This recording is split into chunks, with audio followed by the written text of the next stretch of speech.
투자자의 시선입니다. 매일 다른 프로들의 증시 인사이트를 통해서 승률 높이는 전략을 세워보겠습니다. 오늘 헤르메스 스탁의 하창환 본부장입니다. 본부장님 안녕하세요. 네, 안녕하십니까. 네, 시장 다시 변동성이 커졌습니다. 네. 모처럼 또 많이 시장의 변동성이 커진 게 지금 이 시점이 아닌가 싶은데요. 잦아들지 못하네요. 기준점 있으신가요?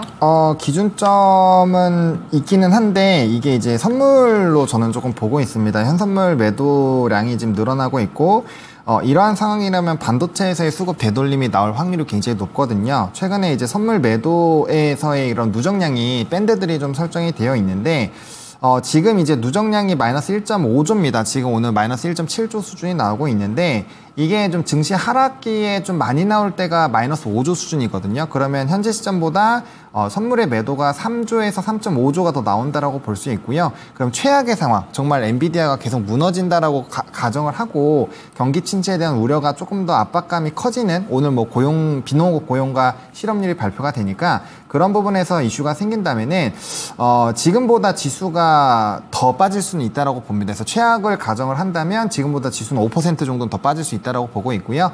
대신에 이제 반도체가 어느 정도 지지가 나오는지 여부에 따라서 사실상 이제 선물의 누적 매도량이 더 나올 거고 이렇게 말씀드리는 이유가 오늘 이제 미국장에서의 조정이 나온 이후에 야간 선물이 마이너스 2% 이상 빠졌거든요. 2.21% 빠지고 시초부터 2% 이상 주가가 하락하면서 시작을 했기 때문에 최근에는 파생의 수급의 변화가 현 선물에 대한 굉장히 지대한 영향을 미칩니다. 그래서 오늘도 외국인 선물 매도와 현물 매도가 굉장히 강하게 나타나고 있기 때문에 최대치로는 그렇게 보시면 될 것 같고요. 오늘 같은 경우는 지금 베이시스 차가 현 선물 차가 1.5 정도가 유지가 되고 있습니다. 최근 평균가가 1.8에서 2 정도 나왔기 때문에 지금보다 하방은 오늘 이 상태가 유지가 된다라고 한다면 지금보다 지수 하방은 0.1에서 0.2 정도가 더 추가적으로 나올 수 있다라고 보시면 될 것 같고요. 이것도 선물이 계속 빠진다라는 전제하로 접근이 되고 있는 상황이어서 지금 시점에서는 그렇게까지 큰 변동이 나오긴 좀 어렵다라고 보시면 좋을 것 같습니다. 네.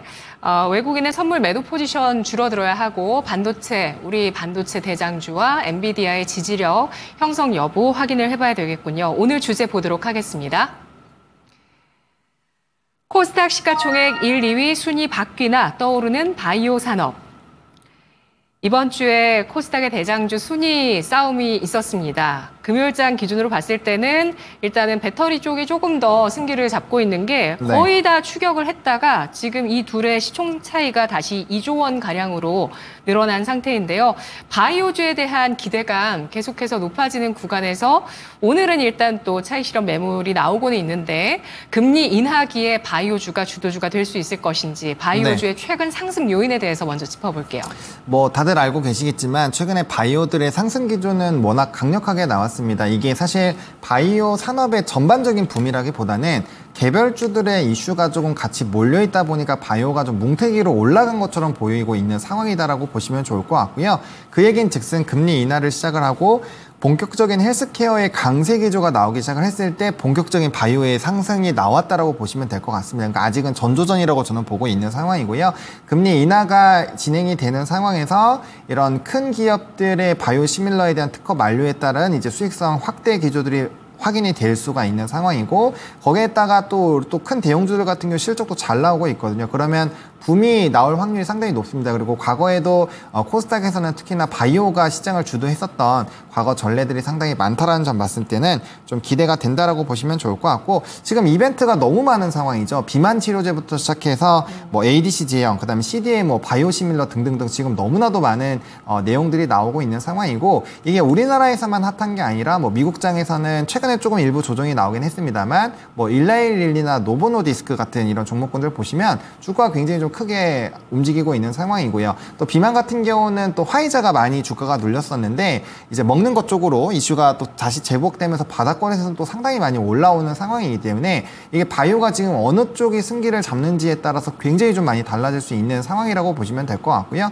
또 이제 ADC 제형 같은 경우는 플랫폼이니까 아무래도 외형 성장이 계속적으로 나올 확률이 좀 높다라고 보시면 좋을 것 같고 CDMO 같은 경우는 이따가도 소개해 드리겠지만 삼바가 워낙 실적이 잘 나오기도 했고요. 바이오시밀러나 이런 이런 특허 예약이 만료가 되면은 자연스럽게 이제 주문 제작이 많이 늘어날 수밖에 없다라는 점에서 좀 긍정적이다라고 보시면 될 것 같습니다. 그래서 좀 좋은 이벤트는 상당히 좀 많다라고 보시면 좋을 것 같고, 또 최근에 이제 수출 데이터 확인을 해보시면은 최근 3년 동안 바이오시밀러 수출 데이터가 상당히 많이 좋아진 부분이 있고요. 그 비중 자체도 77% 정도로 굉장히 높은 수준을 유지를 하고 있기 때문에 현재 뭐 삭센다부터 시작해서 굉장히 좀 큰 이런 바이오시밀러 블록버스터급이라고 보통 표현을 하죠. 그런 신약들의 특허가 만료가 되는 시기이기 때문에 이런 시밀러에 대한 기대감이 상당히 높아질 수 있다는 점, 이게 근데 한두 개가 아니라 좀 여러 개라는 점을 봤을 때 기대감이 충분히 좀 확대가 될 수 있지 않을까 싶은 상황입니다. 네, 고강도 긴축 시기에 일찌감치 또 버블이 터진 주가가 많이 하락한 그런 부분들도 지금 와서는 또 야기되고 있고, 지금 이 시기에 굉장히 다양한 이벤트들이 몰려 있다는 점, 그리고 여기에 또 비만 치료제 고성장 가운데서 또 특허가 만료되고 있는 이러한 가치들 등등등으로 인해서 어떤 종합적으로는 업황과 실적에 대한 기대감이 좀 더 커지고 있는 그런 시기가 바로 지금이 아닐까 싶은데요.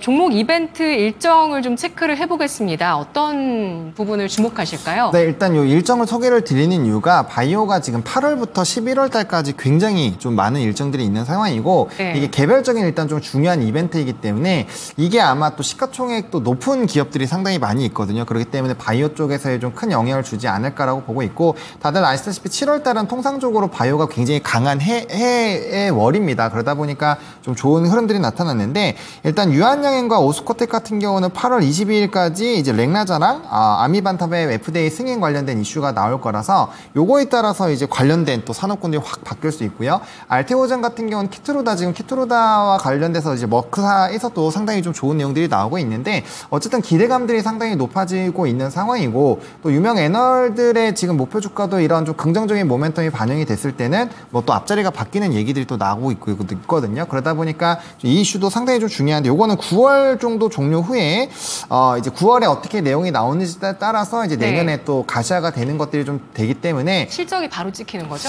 그렇죠. 아무래도 이거는 이제 데이터가 바로 찍히는 거기 때문에 상당히 좀 중요할 수 있겠다라고 보시면 될 것 같고, 또 HLB 같은 경우도 우리가 한번 FDA에 대해서 찬물을 조금 먹었고, 그다음 거기에 따라서 좀 부담감이 확대가 되고 있었는데, 사실 주가로 보면 많이 회복이 됐습니다. 그만큼 기대감이 높아지고 있고, 이것도 되면은 뭐 그룹주부터 시작해서 투심이 굉장히 좋아질 수 있기 때문에 중요한 부분이고요. 또 삼성바이오로직스부터 시작해서 이런 CDMO 같은 경우는 생물보안법이 또 11월 달에 결판이 나죠. 그러다 보니까 그런 모멘텀들 계속적으로 좀 진행이 될 거고요. 워낙 지금 이제 미중 간의 이런 갈등이 격화가 되고 있는 시점이기 때문에 사실상 로비를 좀 많이 하는 부분에서의 종목의 급등락이 좀 나오고 있기는 하거든요. 근데 사실상 로비 부분이 그런 부분들 전부 다 막을 수 있을까에 대한 부분은 좀 회의적입니다. 그래서 약간 이연이 되더라도 이 보안법 관련된 부분 좀 더 강화가 될 수가 있는 상황이고, 뭐 실질적으로 이제 증권가 애널리스트들의 리포트들이 상당히 많이 나와 있는 상황이지만, 이게 이제 결과적으로 우시바이오부터 시작해서 이런 쪽이 좀 피해를 볼 거니까 우리나라가 상대적으로 좀 수혜를 볼 거다. 이게 핵심 쟁점이거든요. 그래서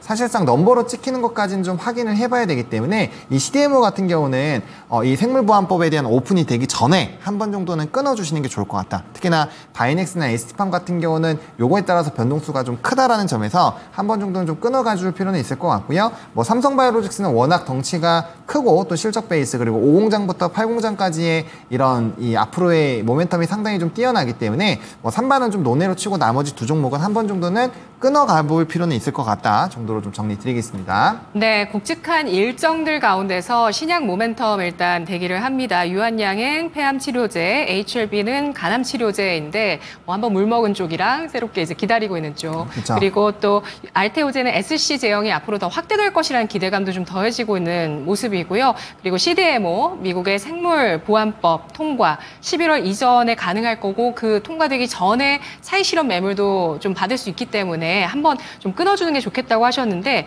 삼성바이오로직스가 최근 핫했거든요. 그러면은 그 11월 전에는 황제주 등급을 한번 일단 하는 건지, 그때가 매도 타이밍인지 짚어주시죠. 삼성바이오로직스는 저는 뭐 황제주로 등극을 할 거라고 생각을 하고 있고요.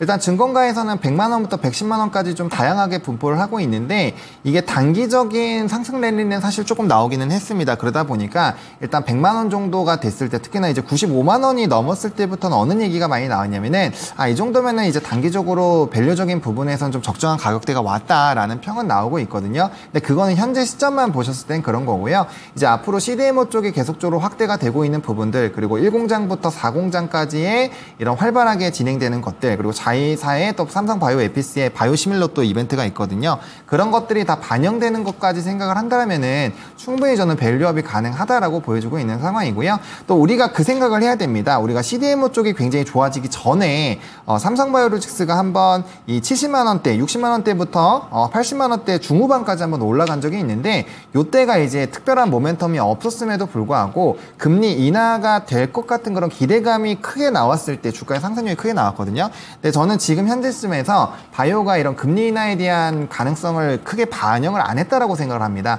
만약에 그렇다라고 한다면 우리가 매크로 지표가 변동이 되는 부분에서 그렇게까지 큰 변동이 나올 리가 없거든요. 그래서 금리 인하에 대한 시그널들을 아직 반영이 안 됐다라는 과정으로 저는 보고 있기 때문에 추가적으로 CDMO 쪽으로의 이제 실적이 굉장히 잘 나온 거에서 압도적인 실적을 또 보여줬고, 그다음에 그 성장폭도 여전히 유지가 되고 있는 상황이기 때문에 저는 추가적인 상승 여전히 좀 누려볼 만하다라고 보고 있고요. 요번에 단기 눌림이 나온다라고 했을 때 한 90만 원대 전후로 한 번 정도 다시 추가 매수가 가능하다라고 보고 있기 때문에 신규로 좀 째려보시고 계셨던 분들은 해당 가격대 전후로 분할 매수 관점으로 1차 매수해 보셔도 괜찮지 않을까라는 생각입니다. 목표가는 100만 원인가요? 일단 단기적으로는 100만 원인데 저는 110만 원 이상도 가능하다라고 생각을 하고 있습니다. 예, 오늘 뭐 상대적으로 양대시장 바이오주 대형주의 낙폭은 제한적인 모습입니다. IT가 더 많이 빠지는데요. 알테오제는 코스닥의 시가총액 1위 등극할 수 있겠습니까? 네, 저 가능하다라고 생각을 하고 있습니다. 사실상 지금 시가총액 1위부터 15위까지 보시면 절반 이상이 지금 바이오로 가득 차 있거든요. 70%입니다. 네, 거의 70%. 네. 그렇죠. 근데 이제 우리가 봤을 때 2013년부터 16년까지는 셀트리온 그룹주들이 한번 또 휩쓸었었고요. 그다음 최근 3년 동안은 에코프로 BM, 에코프로 그룹주들이 좀 휩쓸었습니다. 그러니까 이게 뭐냐면 특히나 코스닥에서는 한번 시가총액 1위로 등극을 하면은 그게 굉장히 오랜 기간 연속성을 가지고 있다라는 겁니다. 근데 앞서 말씀드린 것처럼 본격적인 금리 인하 시기가 다시 돌아오게 된다면 이거 몇 년 만에 오는 다시 이 바이오의 또 붐이 일어날 수 있는 상황이거든요. 그렇게 된다라고 했을 때는 좀 충분히 이슈가 될 수 있다라고 보고 있는 상황이고요. 특히나 이제 바이오 쪽이 뭔가 모멘텀도 전혀 없고 실적이 없다라고 하면 모르겠지만 그게 아니라 지금 실적도 나오고 있고 모멘텀도 지금 굉장히 다양한 기업들이 풍부하게 나오고 있는 상황이고 한동안 기술 수출에 대한 내용들이 별로 없었습니다. 근데 작년부터 계속적인 기술 수출에 대한 이벤트들과 내용들이 나오고 있는 상황이기 때문에 저는 뭐 충분히 시가총액 바뀔 수 있다라고 보고 있고요. 바이오가 한동안 랠리가 나올 수 있다라고 보고 있어서 만약에 저는 정말 바이오를 너무 싫어해서 나 못하겠다라고 하시면 적어도 코스닥 지수 ETF를 보시는 걸로 대안 투자를 하시는 것도 좀 좋은 방법이라고 생각을 하기 때문에 그러한 부분으로 좀 접근을 해보시는 것도 전 나쁘지 않다라고 봅니다. 네, 알테오제는 9월에 키트루다 임상 3상이 종료가 되고 이후에 보다 구체적으로 어떻게 앞으로 수익이 찍히는지 여부에 대해서 증권가에서 또 계산 돌아가면서 목표 주가 또 한번 뭐 설정이 되거나 그렇죠. 예, 이런 식으로 나올 것 같습니다. 관심 있게 볼 종목을 정리하면서 마무리해 볼게요.